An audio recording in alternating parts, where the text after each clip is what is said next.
20-22 বছর বয়স, 24 বছর বয়সে আপনার কাছে 1 কোটি টাকা থাকা উচিত ছিল, কারণ আপনাকে এই এনার্জি আল্লাহ তাআলা দিয়েছেন। আপনার কিছুই নাই, কারণ আপনি কাজ করবেন না। আপনি এখানে কয়টা থেকে অফিস, আপনি এখান থেকে কাজ শুরু করেন এখন থেকে। যদি আমি জানি না প্রতিষ্ঠানের আপনাদের সিস্টেম কি, যদি এরকম থাকে আপনার যত সেলস তত আপনার সম্মানই বাড়বে, তাহলে আপনি কেন সেলস বেশি করেন না? আপনি কেন করেন না সেলস বেশি? দায়িত্ব কার, দায় কার? কেন আপনি একটা লোকের কাছে 10 বার গেলেন না? ওই লোকের কাছে, ওই দোকানের কাছে আপনি কেন 10 বার গেলেন না? ভাই আমাদের প্রোডাক্টটা নেন, আপনি একটু দেখেন। এবং তা কেন এসে আপনি ফিডব্যাক দিলেন না? আপনি কেন করলেন না? এটা তো আপনার দায়, এটা দায়িত্ব। আপনার ইনকামটা হালাল কি হারাম আমি ওই আলোচনা গেলামই না, আমি আপনার দুনিয়ার বেনিফিটের কথা বলছি। আপনি এটা করেই দেখেন, প্রতিষ্ঠান বড় হলে আপনিও বড় হবেন। আমি আপনাদেরকে বলবো, বোনেরা বাজারে যাবেন, সুন্দর সুন্দর বই আছে, বিলিভ মি। আমাদের আজকে 2টা বই আছে এখানে। এটা হচ্ছে মায়েরা, আসলে সোনালী যুগের এই যে বড় বড় মানে ইসলামিক স্কলার যাদের কথা বললাম, তাদের মায়েরা কিভাবে তাদের সন্তানকে লালন পালন করেছেন তার উপর একটা বই। আর একটা হলো গোটা জীবন জুড়ে নাসিহা দরকার আমাদের, কোন পদ্ধতিতে আমাদের জীবনটা পরিচালনা করবো। দুটো বই আপনারা নিয়ে যাবেন, এটা মাস্ট রিড। বাসায় বসে পড়বেন, বাচ্চাদেরকে নিয়ে পড়বেন, পড়াবেন এবং অন্যদেরকে আপনারা গিফট করবেন। প্রতিষ্ঠান দাঁড়াইলে আপনিও দাঁড়াবেন। যেমন মেটার কথা বলছি, যেমন গুগলের কথা বলছি, যেমন বাংলাদেশের সবচেয়ে দামি কোম্পানিগুলোর আপনি আকিজের কথা বলি ফর এক্সাম্পল, যারা আপনি যখন ওখানে চাকরি করবেন, তখন আপনারও ওই প্রতিষ্ঠান যত বড় হবে আপনিও তত বড় হবেন। বড় হওয়ার জন্য প্রতিষ্ঠানকে সাপোর্ট দিতে হবে, নিজকে সাপোর্ট দেওয়া হলে হবে।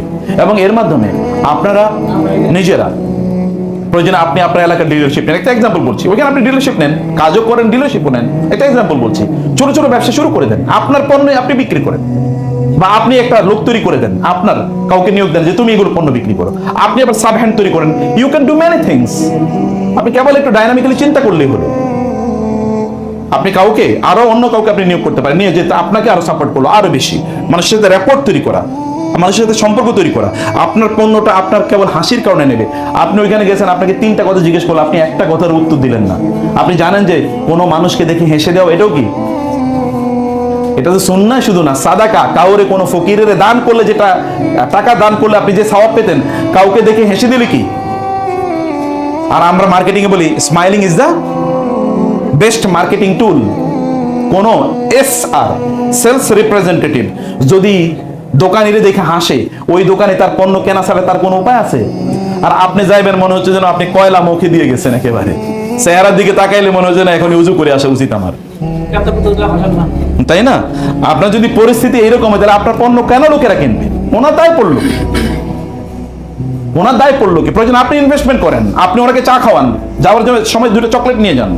ভাই আপনি আমার পণ্য গত মাসে অনেক বেশি বিক্রি করছেন, আপনার জন্য এই ফুলের শুভেচ্ছা। করেন না এটা? ডু সামথিং, নতুন কিছু আপনি উদ্ভাবন করেন। এটা করে আপনি আপনার নিজের পজিশনটাকে বাড়ান, নিজের সম্মান বাড়ান। আপনি যত বেশি কাজ করবেন তত সম্মান কি আপনার বাড়বে। কিন্তু আমরা বলছি টাকার মালিক হবেন কি কারণে বলেন তো? কেবল দুনিয়ার কারণে না, আপনার আখেরাতে লাগবে। আখেরাতের কাজ করেন। আপনার মনে চান আপনি একটা মসজিদ করেন, আপনার মনে চান আপনার এলাকায় একটা মাদ্রাসা করেন, আপনার মনে চান আপনার বাবা মার জন্য আপনি দান সাদাকা করেন। আপনাকে একবার মনে চান যে আপনার বাবা মাকে আপনি হজে পাঠান। আপনি যদি না মনে, এটা যদি আপনার মনে না উঠে, তাহলে আপনি একটা কুসন্তান, আপনি কুসন্তান। আপনি যদি এটা যদি আপনার মনে না চায় যে আমার বাবাকে আমি হজে পাঠাতে চাই, আমার মাকে আমি হজে পাঠাতে চাই, তাহলে আপনার স্ত্রীকে আপনার কাছে রাখবেন, আপনি ঢাকায় ভালো জায়গায় রাখবেন। আপনার যদি এটা মনে না চায়, তাহলে এটা কুশ স্বামী, স্বামী হয়ে উপযুক্ত না। অথচ আপনার শক্তি আছে, আপনি করতে পারেন কাজ, চাইলে কাজ করতে পারেন। কাজ করেন, বারাকা দেওয়ার মালিককে।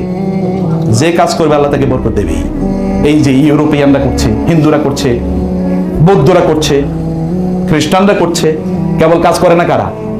পৃথিবীর একমাত্র জাতি যারা কাজ করে না, পৃথিবীর একমাত্র জাতি যারা কাজ করে না। অথচ কাজ করা আল্লাহ তাআলা তাদের উপর ফরজ করে দিয়েছেন, অন্য কারো উপর কাজ করা ফরজ না, কিন্তু এদের উপর কাজ করা ফরজ। আর এই জাতিই কাজ করে না। ফজরের নামাজ পৃথিবীর কারো উপর ফরজ নাকি? আমাদের উপর ফরজ। কোথায় ফরজ? জামাতে গিয়ে পুরুষদের জন্য। পুরুষ ঘরে নামাজ পড়লে হবে নাকি? যেই পুরুষ ঘরে নামাজ পড়ে, ওর তো বিয়ে করাই উচিত হয়নি, ওর বউ তো ওর তালাক দিয়ে চলে যাওয়া উচিত, যদিও বউ তালাক দিয়ে যায় না, এটা আরেক আলোচনা।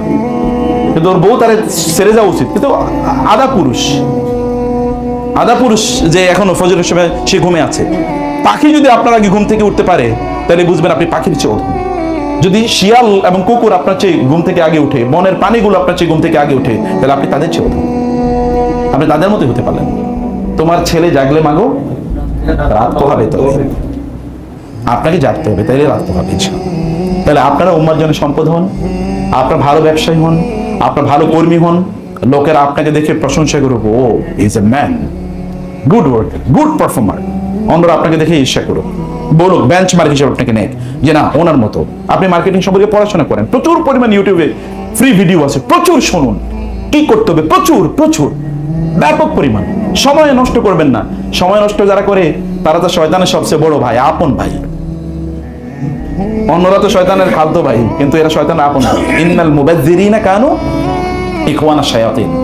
শয়তান একবার তার মজমাকে নিয়ে বলছে যে আমরা মানুষের পথভ্রষ্ট করতে চাই, কেমনে পথভ্রষ্ট করতে পারবো বলো।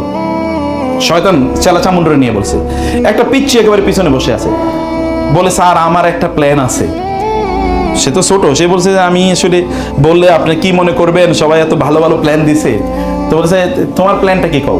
বলে যে আপনি মানুষের ঘড়িটারে উলট পালট করে দেন, ঘড়ির উলট পালট করে দিলে তাহলে মানুষ সব শেষ হয়ে যাবে। বলে মানে কি, আমি তো বুঝি নাই, ঘড়ি উলট পালট করে দেয় মানে কি?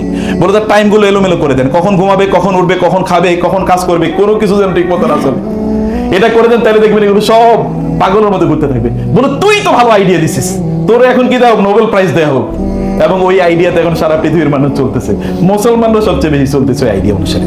দেখেন আপনার কোনো টাইমিং ঠিক নাই, আপনি বলতে পারবেন না যে আমি ডেইলি সকালে ঘুম থেকে উঠি। আপনার তো সেলসম্যান আপনি বা এসআর, আপনি সিদ্ধান্ত নেবেন সকাল 10টার আগে আমার সেলসের সকল কাজ শেষ, এরপরে আমি ফুরফুরা ভাবে চলবো সারাদিন।